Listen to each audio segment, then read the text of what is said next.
Welcome to Cozy Room Podcast. My mommy Shan. Hey! My sister Ari. Say hi, Ari. Hey. And I'm Anya. Let's go! Hey, this is Shan, mom of the girls. Thank you for checking in. If this is your first time at Cozy Room Podcast, welcome. It's a very random but frequently posted show. Enjoy what you can when you can. It's for new parents. Y'all are very welcome. It's for second, third, or more time around parents too. And I did not forget those of you who aren't quite there yet, haven't had your first kid, but you're thinking about it and you're just curious on what it takes to go ahead and survive the kids that you may make. Cool. Since we're all here, let's get into today's episode. What is up at the bus stop? So for me, I'm a mom. I'm a parent of two. My oldest is 5 years old, and she really should be going to the bus stop around 6:40 a.m. in the morning. We live in Georgia, and it's pretty dark around that time. And when I pass the kids that are at the bus stop, it's pitch black to the point where I can't really see them. I can see figures, but I can't really see them. And the street lights aren't even on when I pass them. So my thing is, why are there 5-year-olds, 6-year-olds, 7-year-olds, 8-year-olds, 9-year-olds, 10-year-olds standing in the pitch black darkness on a curb waiting for a school bus? I feel like there should be teenagers, high schoolers going to school at the earliest, then middle schoolers, then the younger elementary schoolers. It doesn't make any sense. They need more light at a bus stop. You need to be aware of where a child is when you're driving. I don't care if you have high beams on. You need to be more aware. What, Ari? I'm tired. You're tired? Go lie down in your bed. Mommy, I want to say hi. Come say hi.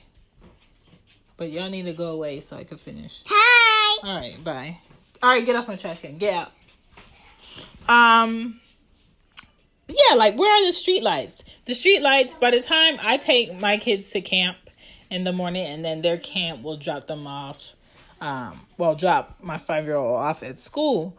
But I still feel bad for those kids that are standing there in the dark.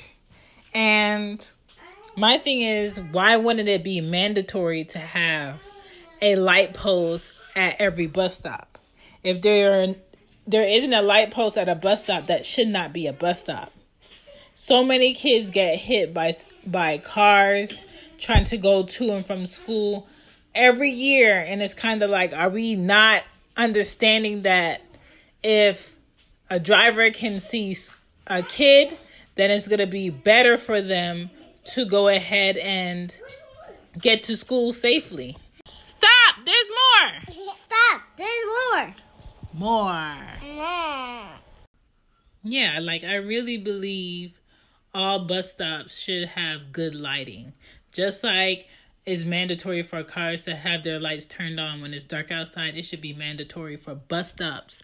I don't care how early your kid is going out there to have lights. You could do solar panel lighting if you're worried about the cost of having lights turned on every weekday morning. But they need light.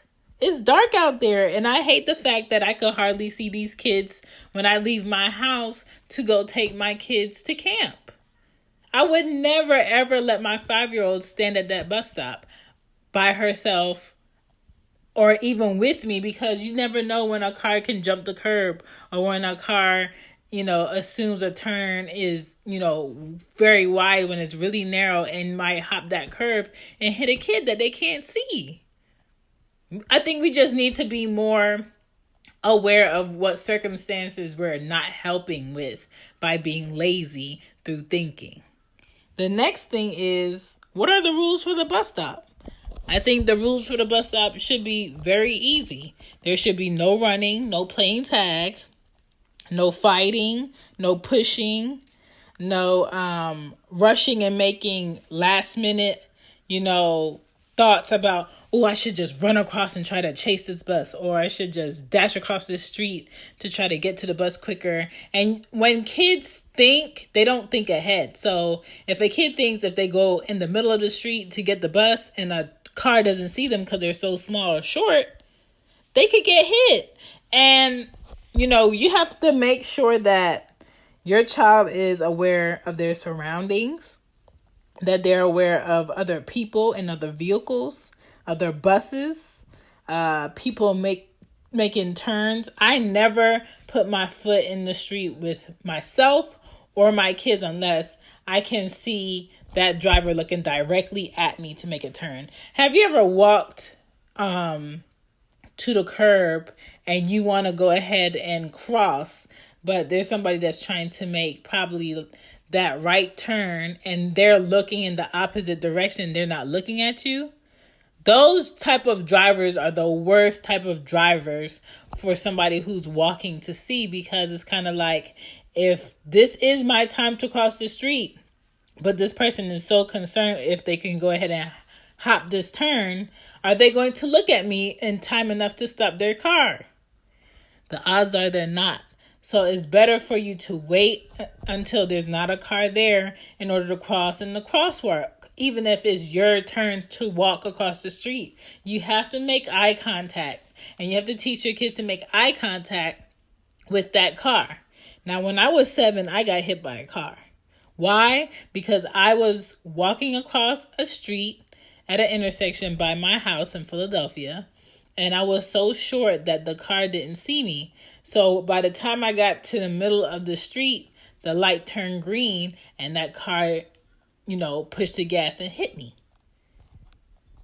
Like, some kids are just not old enough to cross the street. And I remember walking to school with my brother, who was 3 years older than me, and there would be crossing guards only for a certain amount of time at the biggest intersections on our way to school. In the mornings and in the afternoon, if you were running late, you weren't getting help across the street. You had to figure that out. If you were too early, you weren't getting help across the street. You had to figure that out. So a lot of kids don't have to be fortunate enough to have their parents take them to school and pick them up from school. And you have to put, your hope into other people's hands to get your kids safely to and from school. Like, my daughter's camp will pick her up and drop her off at school. She doesn't have to drive the bus, but if she wanted to take the bus, that's an option for me, but I'm just not going to have her standing at a bus stop. She's too young. You have to be aware at bus stops of talking to strangers and, anyone that will pull up that doesn't have a child, that's just sitting there watching. Like, why are you here watching kids at a bus stop? You have to wait. Tell your kids to wait until the bus has completely stopped before you put your foot out there to try to get on the bus. Don't worry about being first on the bus. I know as a kid, it's kind of like, you want a certain seat, but it's not really that serious, because I don't know about you, but if you ever seen anybody get their foot run over by a car or a SUV, you could only imagine what that's going to be like if it's a school bus. And you got to keep in mind, a lot of the school bus drivers are sitting high up. So your kids are small, so they really can't see all the little details of things that may happen if you were in a vehicle. And we have to keep that in mind. And if you haven't had this conversation with your child, I suggest you have this conversation with your child. The next thing I wanted to say is every state is different. So every state has certain rules on what's required by law when it comes to school buses and stopping. So I was in Buckhead the other day, and I was driving down Piedmont, and there was a school bus that stopped on the other side of the street. I think it was by Sprouts. And the school bus stopped, and that traffic on the left side of Piedmont stopped. About 6 to 9 cars, boom, boom, boom, boom, past me. and I'm going the opposite direction. They never thought to stop. They didn't want to stop for that school bus. And my thing is like, are you guys sure that you're allowed to pass the school bus, or do you not care? Either way, when it comes to doing something right or wrong, I would rather sit there and use some time to assume I'm supposed to stop when it comes to the school bus better than go. I've worked in insurance for 4.5 years. I know what those tickets look like in Georgia. I know what the prices of those tickets are, and I know how long they stay on your MVR, which is your motor vehicle report. And there's no way to dodge a ticket being on your motor vehicle report once that officer has seen it, or that camera. It's going to remain on your stuff until, I want to say, if it's a misdemeanor, it's 3 years, and if it's a major violation, it is 3 to 5 years in Georgia. So good luck. And that insurance will sometimes triple in price depending on your vehicle. And some insurance companies will drop you from the insurance having this ticket, and after you pay these fines. Some people have their license suspended. And unfortunately, I have seen where people have 3 to 5 failure to yield at a school bus or a bus tickets. So for Georgia, as of February 21st, 2019, this already passed, Georgia law requires that when a school bus stops for passengers in a 2-lane roadway, all traffic from both directions must stop. Let me say this again. Georgia law requires that when a school bus stops for passengers in a 2-lane roadway, all traffic from both directions must stop. That means if you're behind a school bus and it has that stop sign out, you must stop. The people across the street on the other side going the opposite direction must stop, okay? And then the other question is, well, what if it's a 4-lane separation, but it doesn't have a median? All traffic must stop, okay? You must stop too. That means on Piedmont, when there's a school bus on either side of the street and that stop sign is out, you must stop. Hold on, I gotta see what the problem is. Everybody on Piedmont that day that was passing, all those 9 cars, you better be careful because a lot of the school buses are having cameras, okay? So while you passing this stuff, it ain't nothing to get that ticket in the mail, okay?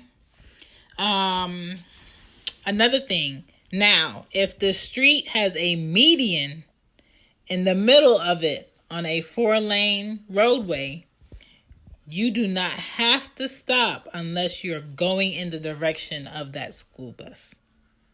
Do you understand? Only if it has a median in the middle, do you not have to stop on a 4-way when there's a school bus, okay? Those are the rules for Georgia.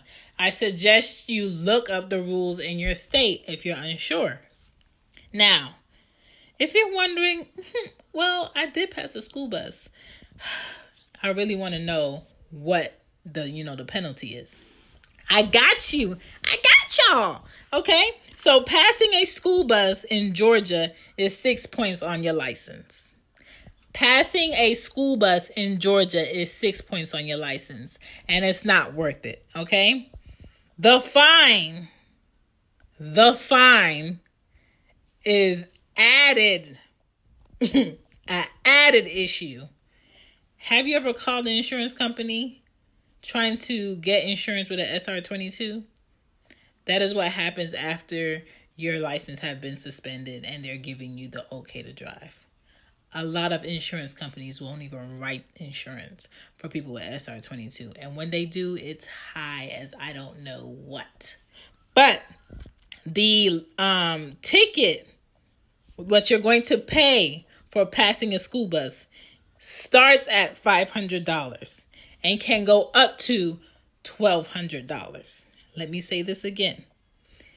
The ticket starts at $500, because you wanted to pass the school bus because you were in such a rush. And it can go to $1,200. And your license will be suspended. It's not worth it. It is not worth it. Stop when you see a school bus. If you're unsure, stop when you see a school bus. Your first violation of passing a school bus, your license will be suspended for 30 days. Okay, that's your first offense. Your second offense for passing a school bus, your license will be suspended for no less than 30 days and can go up to 120 days. So if you have another way of getting to and from work, cool.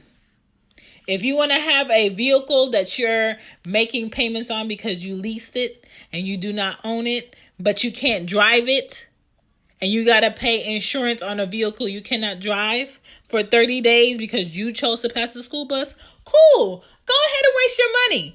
If you have money to pay for a vehicle each month that you cannot drive for 120 days, you cannot drive your mom's vehicle. You cannot drive your dad's vehicle. You cannot drive your friend's vehicle because your license is suspended. Cool. Go ahead and waste your money. And if you own your vehicle, you still can't drive. So it really doesn't benefit anybody. Just do not pass the school bus. You're supposed to stay back at least 25 feet from the school bus, okay? Don't get close up to the school bus because you're still in violation. Back up and let these kids come on the bus and let them come off of the bus. And yes, it does irritate me when kids are playing and taking their time going across the street or playing in the street and not picking up their feet, knees to chest to cross the street because you do have places to go. Atlanta is full of traffic. I hate driving into the city to do things, okay? I have to go to the city tomorrow. And I hate it, but it's just something you have to do. I try to leave before the school buses start coming out. And I try to get back on my side of town before the school buses start dropping off. I try. I go through neighborhoods. I take back streets. I love to go through little 5 points. Like anything to get around that traffic. The next thing is if you are taking your kids to a school bus stop, you want to arrive 5 minutes early. You do not want your child out there 20 minutes early before the bus comes. You do not want your child out there 15 minutes early, 10 minutes early. It's getting cold and it's getting darker, and people are out here taking whatever they can take and doing whatever they can do to children, okay? Unfortunately, that is what it is, okay? Be smart about what you do. There's two parents that walk their 5-year-old to the bus stop every morning. When I'm leaving out, I see them walking him to the bus stop. And I'm just like, thank you. I would do the same thing if I could do the same thing. But I just refuse to have my child be in the dark at a bus stop. Tell your kids to stay 6 feet away from the curb. Now, if a vehicle cannot see your child, daughter, or son, hey, they could be 6 feet and still get hit by a car, a truck, whatever. Whoever's not paying attention, that 6 feet probably could not save them. But just for precautionary reasons, tell them to stay 6 feet away from the curb. Never walk behind a school bus. That's for a parent and that's for a child because that school bus is very big. That bus driver has to pay attention to a lot. I know those rear view mirrors look pretty big to you, but there's a lot going on with kids getting on the school bus and kids getting off the school bus and traffic. So just don't go behind the school bus, okay? And tell your kids, do not cross the street behind any bus or vehicle because cars coming the opposite direction may think that they can go, and if they leap out into the street, they can get hit by a car. I've seen it come close with grown-ups, and it can come very close with kids. And when kids are hit by hard impact, the percentage of them living through that hit is at an all-time low, okay? So just talk to your kids.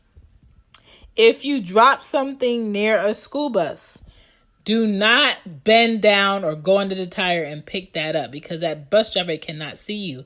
There's up to, at least anywhere to 22 to 28 kids going on the school bus sometimes, depending on where you live at.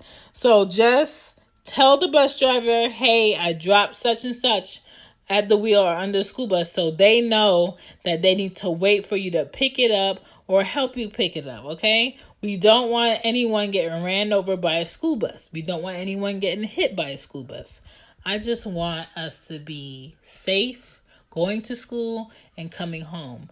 I want cars to be more alert and more aware. I want parents to have a bit more common sense when it comes to, I sure did leave for work on time. I sure did make my child stand in the dark waiting for the school bus. And if you have time, if you want to sit in the car and wait till that school bus comes with your kid, do that. I've seen parents do that. And it's getting really cold. Maybe that might be something you want to do. If your job is understanding of the fact that you have a young child that goes to school and you can't afford to send them to a camp for somebody to drop them off, then go ahead and have that discussion with your job and see if you can go ahead and drop your kids off at school.